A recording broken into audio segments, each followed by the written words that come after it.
So today, inshallah, we want to start talking about the things that are forbidden to do without purification. Without purification from the state of major or minor impurities.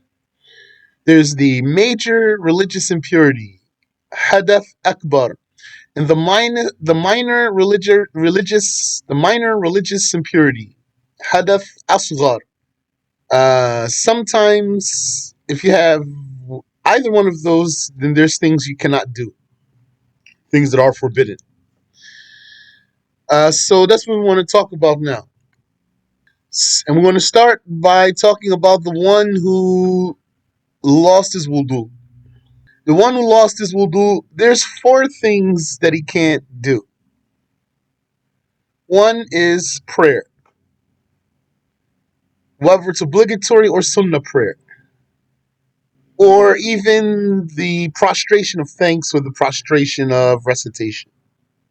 So you might know that if Allah had granted you a great endowment or relieved you of a calamity, that if you had wudu, you could face the Qibla and say Allahu Akbar with an intention of prostrating for thanks and then go right down to sujood immediately. And also, you might know that there's ayahs in the Quran, if you recite them, or if you hear them recited and you have wudu, then you can just stand up, face the Qibla, make an intention to prostrate for recitation, and then go down to sujood. So, in my description to you now, I just told you, and you had wudu. So that means without wudu, you can't do these things. Yeah. So we said prayer is not permissible without wudu. And like prayer is prostrating for thanks or for recitation. Prostrating for while facing the Qibla. So if you had wudu and the reason for this prostration of thanks was verified, or the reason for this prostration of recitation was verified, then you can just face Qibla, stand up, and say Allahu Akbar with an intention of a prostration of thanks or a prostration of recitation and go down to sujood immediately. And then whatever other rules are there, without without this being a lesson for that. Uh, but even that requires wudu, so without wudu, it's forbidden to do that. And if you don't have wudu, if you can't make wudu, then you're going to make tayammum. And if you don't find water or soil, we're talking about prayer still. If you don't find water or soil, then you're going to pray as you are and then make that prayer up later. That's right. He just makes the intention for the one that's in.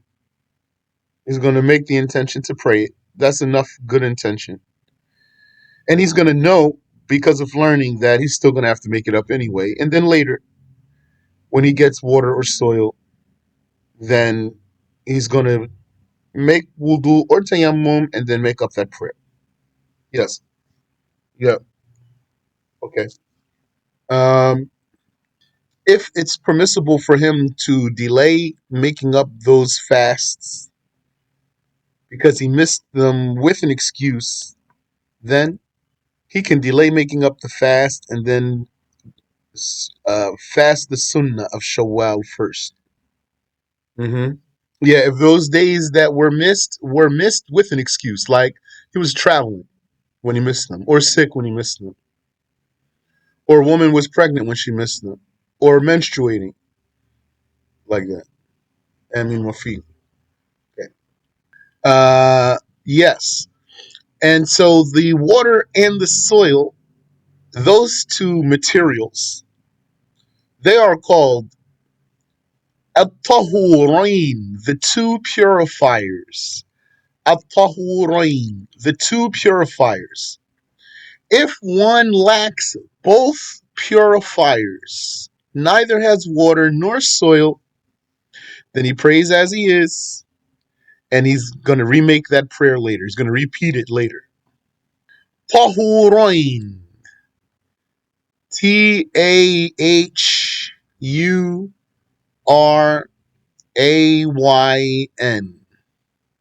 Two purifiers. It's a dual. The word is a dual. The tahurain, the two purifiers. They are water and soil. Whoever lacks both of them prays as he is and repeats the prayer later. This is one of the cases where you have to pray on time and repeat the prayer later. Don't forget there's a number of cases where you have to pray on time and still repeat the prayer later. Like this case, you're lacking both purifiers and you still have to pray on time and then repeat the prayer later. Or, for example, you made tayammum in a land that usually has water. You made tayammum in a land that usually has water. Then you're going to pray now and you're going to have to make that prayer up later.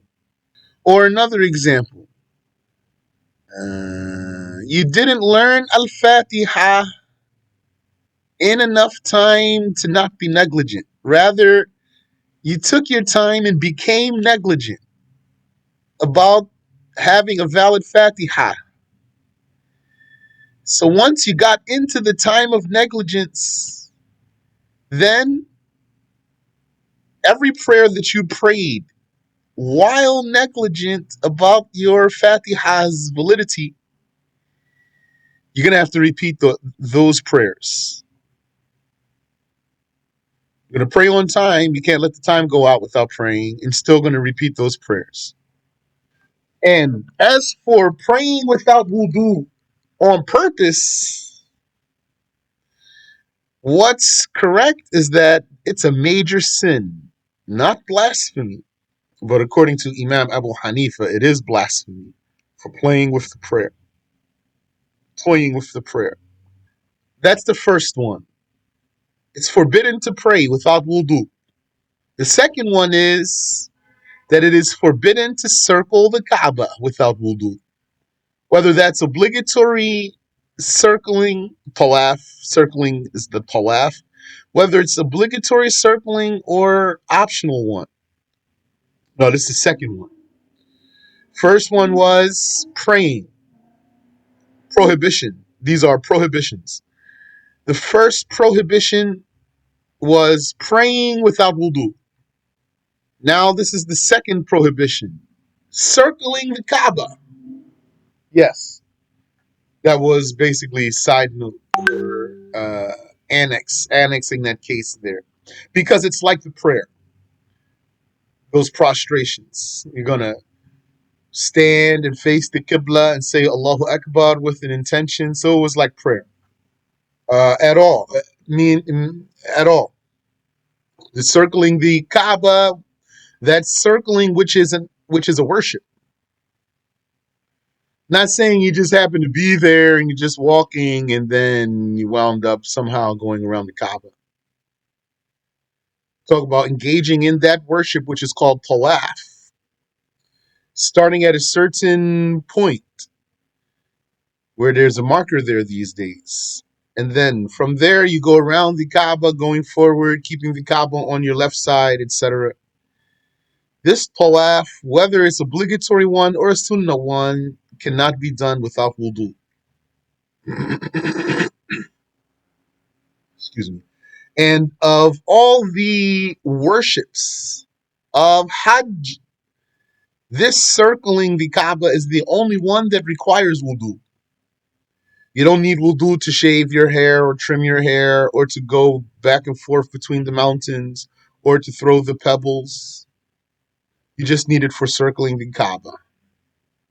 That's because the Prophet ﷺ told us that circling the Kaaba is like prayer.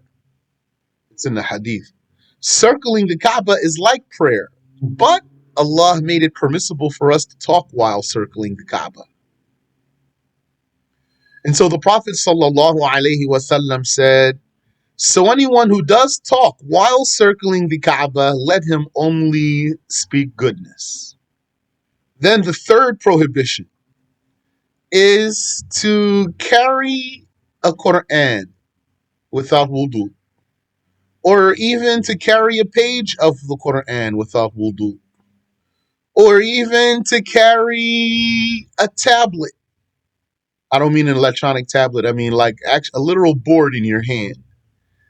And according to Ash-Shafi'i, it's not permissible to even carry a bag that has the Quran in it without wudu. If that's for carrying the Quran, if that's for carrying the Quran, meaning you have a bag, you have Quran in this bag, and you want to carry the Quran, that's what you want, that's your goal. So then, according to Ash-Shafi'i, you cannot carry the bag that contains the Quran with the intention of carrying the Quran without wudu, as opposed to just carrying your bag because it has your stuff in it. And some of your stuff is the Quran. You have a Quran in your bag and you have something else in your bag, for example, and you want to carry your stuff. You want to go home and take your bag with you. So now carrying this bag is not for the goal of carrying the Quran in particular. Rather, it's for the goal of just carrying your belongings, like your luggage. It's like having luggage. If you had luggage, then there's not one thing in particular you want to carry. You want to take all your stuff. So when you are carrying something in a way that's like luggage, not for carrying the Quran itself, that's not your goal, then you can handle this luggage without wudu if there's a Quran in there. Or this baggage, this backpack, for example.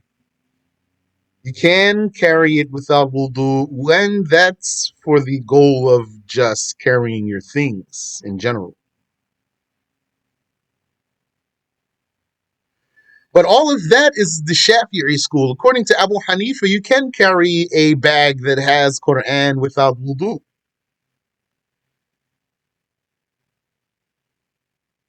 According to Abu Hanifa, he agrees you cannot carry the Quran without wudu, but not that you can't carry a bag that has Quran without wudu. He doesn't agree with that. So that's two sayings. What you're going to do to carry a Quran in your bag.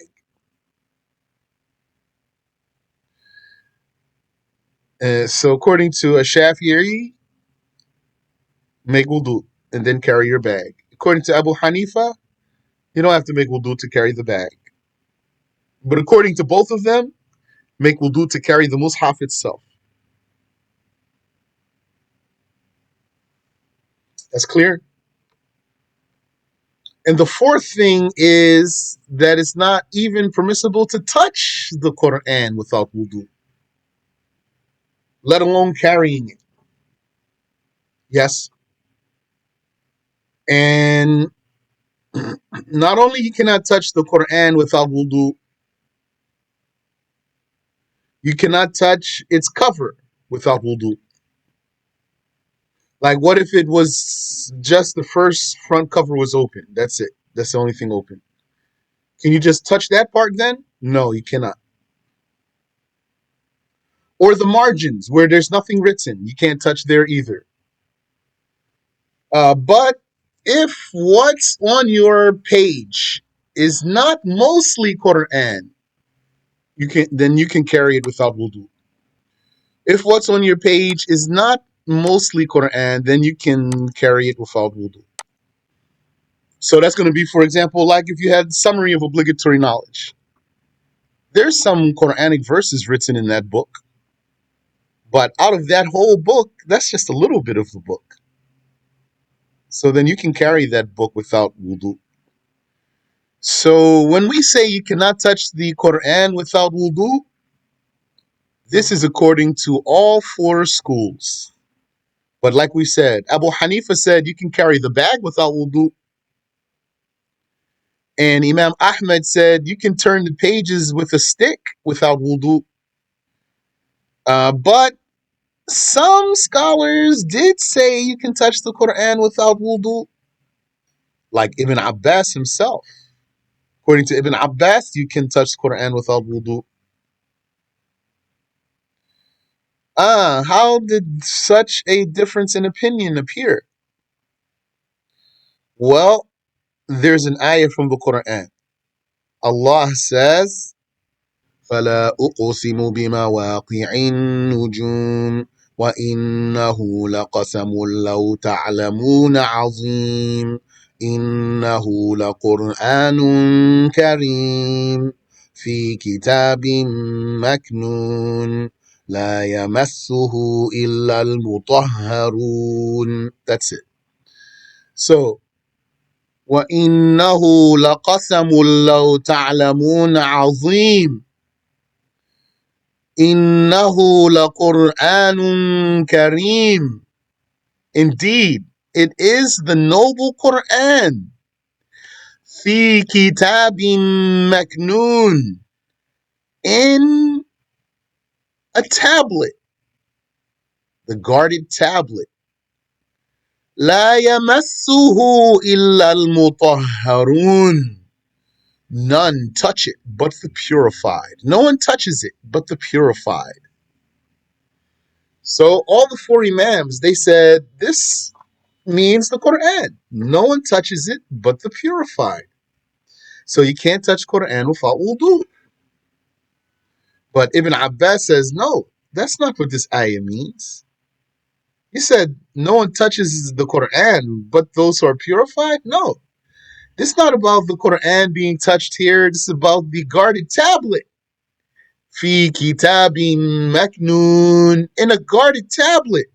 لا يمسه إلا المطهرون. No one touches this tablet but the purified angels. Yeah. So then he said, this is not about the Quran, it's about those angels. So you can touch Quran without wudu, according to Ibn Abbas. No, there is not a consensus. There is not a consensus because he disagrees here. But among the four schools, there is a consensus. But four schools itself does not constitute a real consensus.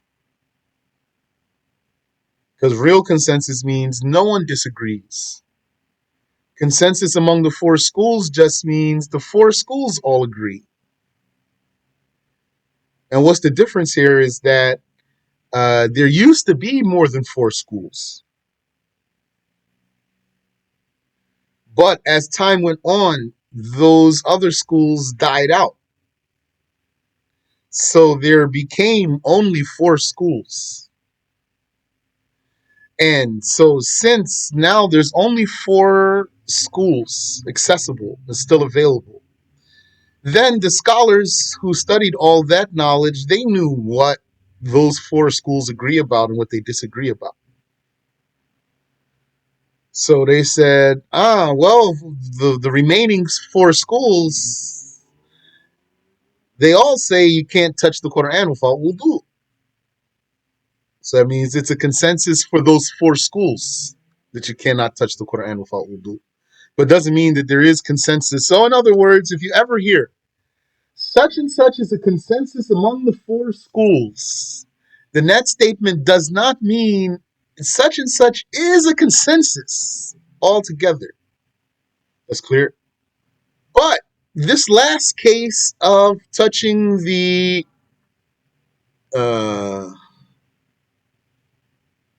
Quran without wudu or carrying the Quran without wudu, there's some exceptions. One is the child who reached mental discrimination, who wants to study the Quran. This child, so he's 7, 8, 9, 10, for example, and he wants to study the Quran, then it's permissible to allow him to study the Quran without making wudu. Because It's difficult for those youngsters to maintain wudu for extended times, and burdening them to always make wudu like an adult would have to is discouraging for them. So it's permissible to let them just study the Quran without wudu. So that's an exception to the rule. So if it's not for them to study the Quran, then they cannot touch it without wudu. Like you said to a 10-year-old, hand me that Quran. So if he does not have wudu, he cannot do it. But if he wants to study for himself, then he can touch it without wudu. And the other thing we actually mentioned already, the hirz, which is something that has Quran written on it for protection. This does not require wudu to carry.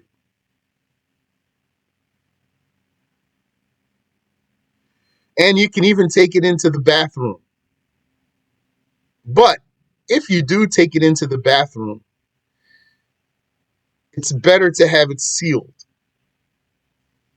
not to leave it exposed open when you go into the bathroom. So if you have it wrapped in leather or in wax, enclosed in wax, and then you go into the bathroom, then it's not disliked. Yeah, yani this one or that one. Yeah, either or. If it were wrapped in leather, then you can go into the bathroom with it. Or if it were enclosed in wax, then you can go into the bathroom with it. And this thing we're talking about here, this hirz, or it's also called ta'weez, the Wahhabis believe that that's kufr. They say that's shirk. You can't wear something like that for protection.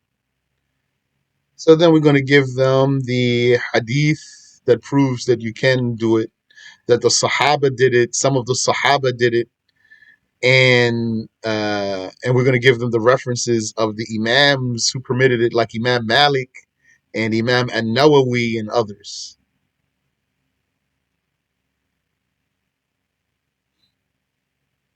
And also, when could you touch the Quran without wudu? Like if you were afraid for it, like you were afraid it's going to fall into filth, or you were afraid it's going to fall into the wrong hands. Kafir is going to take it right now if you don't take it. Kafir can't take it, so you're going to take it. So those are all the things you cannot do without wudu. That's correct. You cannot give a kafir a Quran. Now we want to talk about what you cannot do if you need to do ghusl. If you need to do a ghusl because of ejaculating or because of sexual intercourse. So that's going to be for male or female. You might say junub means I need to take a ghusl. But junub uh, is more specific than that because a woman would have to do a ghusl for menses also. So when we say junub here, we're not talking about the case of menses. And that's why there is still another section here. So basically, the prohibitions while impure are three sections. What you cannot do without wudu, what you cannot do if you're junub, and what you cannot do because of menses or postpartum bleeding. So all of the things that you cannot do without wudu, you cannot do them if you are junub. That's prayer, circling the Kaaba, and touching the Quran and carrying it. And then add to that you cannot recite the Quran if you are junub. So there's a saying that you could recite if you're junub. There is a saying. But the Shafi'i school is that you cannot recite if you are junub. But you can say some dhikr or dua that's in the Quran, not with the intention of reciting the Quran, but with the intention of this dhikr or this dua. Like, Subhanalladhi sakhara lana hadha, etc. This dhikr that's in the Quran. You can say it when you ride an animal or ride a vehicle.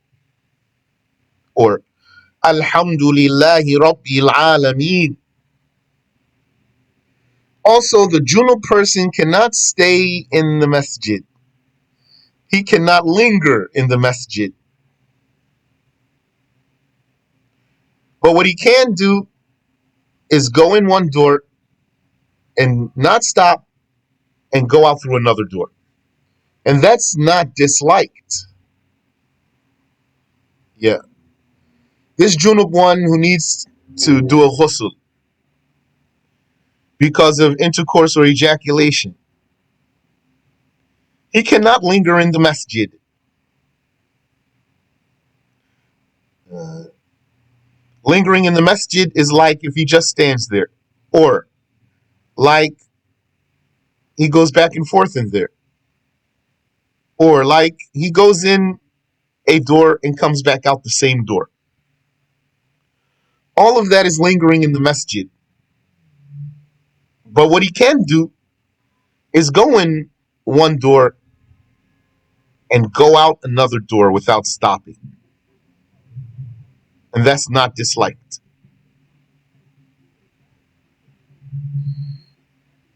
And as for what's forbidden to do because of menses and postpartum bleeding,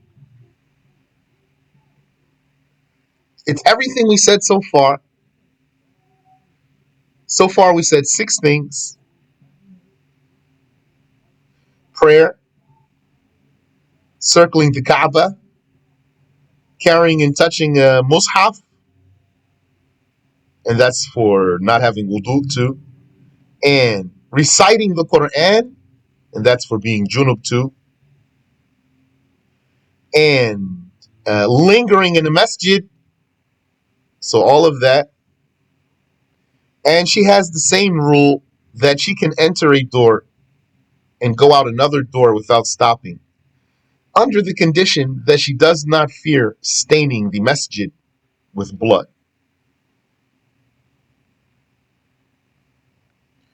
And that also is the case for a person who has some gash or wound. He's leaking. So if he's going to stain the masjid with his blood, he cannot go in there. Hmm. And then add that she cannot fast before the bleeding stops. And she does not need a ghusl to fast after the bleeding stops. Purification is not a condition for fasting. And also, she cannot allow her man who is lawful for her to have intercourse with her while she's menstruating. That's going to be her husband or her master if she's an unmarried slave woman.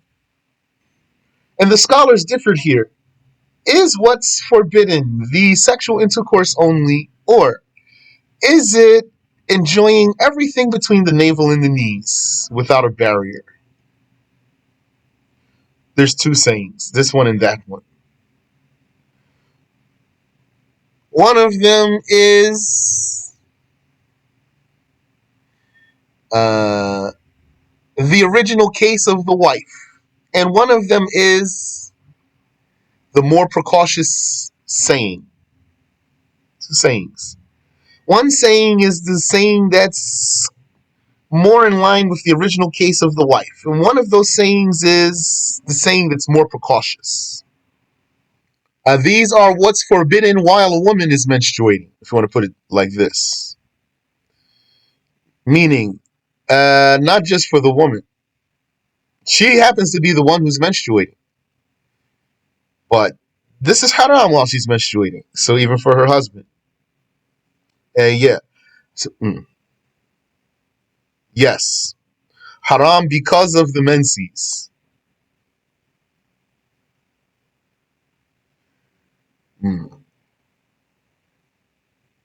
Yani, a man, for example, the meaning of the way I'm answering you is that a man who knows his wife is menstruating is not allowed to approach her. So, because the way you asked me was this haram for the woman, so it's a broader haram. So what was I saying here? It's forbidden. This is what the sheikh told us. This is how the sheikh said it here. It's forbidden for her to allow her husband or master to enjoy what's between her navel and her knees. That's the saying sheikh took here, but actually he mentioned both sayings. He told us both of those. This one, that he cannot enjoy what's between her navel and her knees, and then he said, and some scholars said that anything other than sexual intercourse is allowed. So the way he said it gives you the impression that he takes the precautious saying. So there's two sayings. If a woman's menstruating, then the precautious saying is you cannot enjoy anything between her navel and her knees without a barrier. But some scholars said you cannot have sexual intercourse with her. So this saying is different. And this saying is more in line with uh, the original case of the wife, which is her husband enjoying her. So that's what I was saying. Yeah, I mean, there's a point. There's a point behind mentioning those reasons there that I didn't necessarily have to go into, but that point is that you have two sayings here.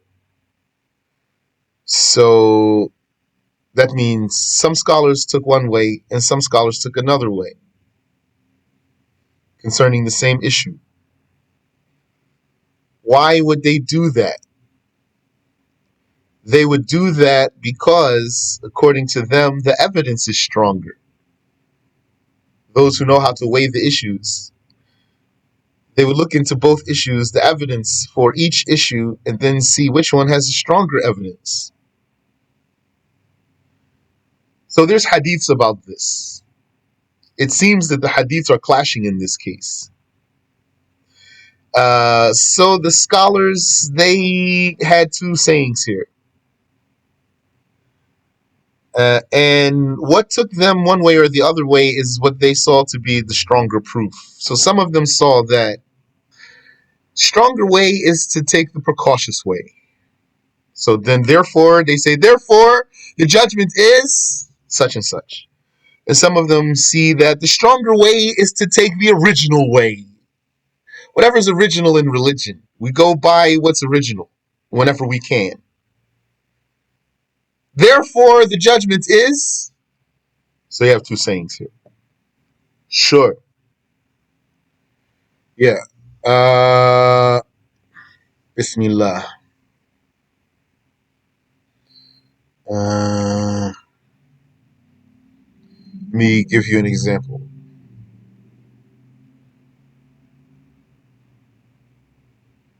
Okay. Yeah. So, not an example, but let me explain first more here. So, what's the original case of the wife? The original case of the wife is that the man is allowed to enjoy her. So, so that's her origin. And things are taken back to their origins when you need to know the answer to something. You want to know the answer to a case? Take it back to its source to find the answer there. That's a rule. That's a rule to get to other rules, a rule to get to some judgments. So, uh, according to this rule, whoever applied that rule here, they said, well, there's a rule that you take things back to their origins. And what's the question here? The question is, what is actually forbidden while the wife is menstruating? There's hadiths about that. In one hadith, the Prophet sallallahu alaihi wasallam said, what he was asked, "What is lawful for me of my wife when she is menstruating?" He said, "Ma fawqa al-izar," whatever is not covered by the izar, not covered by the izar. Uh, so what's that? What's between the navel and the knees? So that's a proof in the hadith that what's between the navel and the knees is forbidden. But there's another hadith that the Prophet sallallahu alaihi wasallam said, "Isna'u kulla shay'in illa nikah." Do anything but intercourse. So then this gives a different judgment. So uh, these hadiths, both of them, so I don't know what's the talk there about the levels of the hadith, but it appears that they are by themselves apparently acceptable. Because if one of them is weak, then you're not going to take the weak one. You're not going to even argue by it in the face of a strong one. So I don't know what's the talk here about these hadiths. What I know is these two hadiths exist. And these two hadiths are the source of these two sayings. And